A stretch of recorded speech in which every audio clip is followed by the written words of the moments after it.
So Elon Musk just sat down for this nearly 2-hour interview with Nikhil Kamath, and wow, it was absolutely jam-packed with some wild ideas about the future, reality, and what we're all doing here. We've gone through the whole thing and boiled it down to his biggest and, yeah, sometimes pretty controversial takeaways. So let's kick things off with one idea that might just completely change how you look at the world. Musk doesn't waste any time easing into it. He just jumps right in with this question that sounds like it's straight out of a sci-fi movie. But for him, this isn't fiction. He's dead serious when he asks, are we all just characters living inside some incredibly advanced video game? And look, he's not being metaphorical here. He's being literal. When they pressed him to put a number on it, he actually said the chances are quite high. So for Musk, this isn't just some fun philosophical thought experiment. It's a very real possibility that basically frames how he sees everything. His logic is actually surprisingly simple. He tells you to just look at how far video games have come. A few decades ago, we had Pong, right? 2 little lines and a dot. And now we have photorealistic virtual worlds that can completely fool our senses. So if you just follow that path forward, isn't it almost guaranteed that simulations will eventually become totally indistinguishable from reality? Which of course leads to the really chilling question, how can we be so sure we aren't already in one right now? But see, this whole simulation thing isn't just a cool concept to think about. For Musk, it points directly to what he believes is humanity's core mission.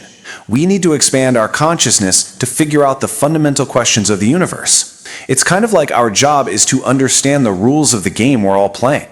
All right, to get where he's going next, I need you to keep one number in your head, 30 trillion.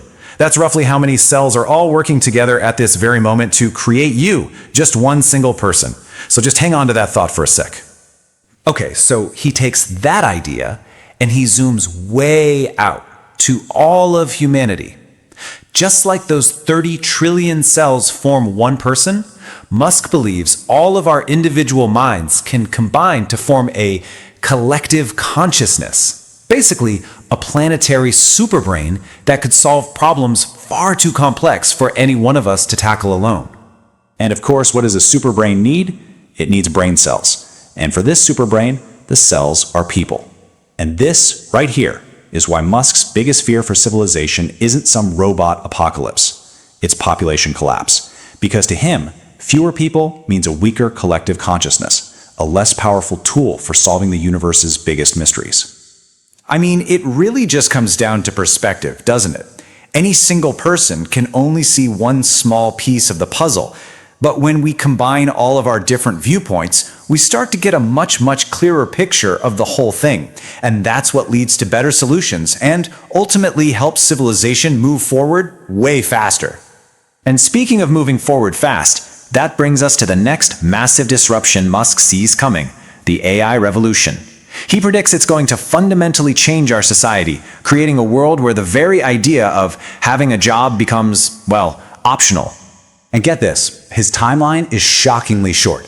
Right now, most of us trade our time for money to survive, but he thinks that in just a couple of decades, maybe by 2050, AI and robots will be so advanced that most human labor will just become unnecessary. Work will no longer be something you have to do, but something you choose to do. And the domino effect from that shift is just staggering. I mean, if AI can create an abundance of everything and work is optional, what happens to our entire economy? Well, Musk's conclusion is pretty blunt. The entire money system as we know it will just collapse. So, in a world without money, what becomes the ultimate resource? What's the new currency? For Musk, the answer isn't digital or abstract. It's something very real, very physical. It's energy. The power to create and control energy. That's what he believes will be the foundation of this new economy. Okay, let's just recap for a second. We might be in a simulation. Money is about to become obsolete, and robots are taking all our jobs. I know, it's a lot to take in. So, how are we supposed to live in this brave new world? Thankfully, Musk offers a few simple principles to follow. He's got 3 core rules for life. First, create more than you consume. Try to leave the world, or even just a single conversation, with more value than you took from it. Second, be really mindful about the information you consume. He literally says to avoid content that rots your brain, and instead feed it with useful knowledge. And his final rule? Pursue happiness now. Don't put it off for later. Don't defer your joy. Make it a part of your life today. So, while most of the conversation was about these huge, universal ideas, there was this moment where things got surprisingly personal, and it revealed this unexpected and really deep connection Musk has with India. He shared that his family life is directly connected to India through his partner, Shivan Zilis, who is half Indian. He even named one of his sons Shegar in honor of the legendary Nobel-winning astrophysicist Subramanian Chandrasekhar. And beyond his own family, he also gave a big nod to the immense contribution of Indian talent in building America's technological success. And that brings us right back to the beginning, back to the simulation. Musk believes our whole purpose is to use our collective consciousness, that superbrain, to figure out the right questions to ask the universe. So we want to leave you with this final thought. It's not from him, it's for you. If he's right, if we are all living in some kind of game, what's the one question you think we're all here to answer?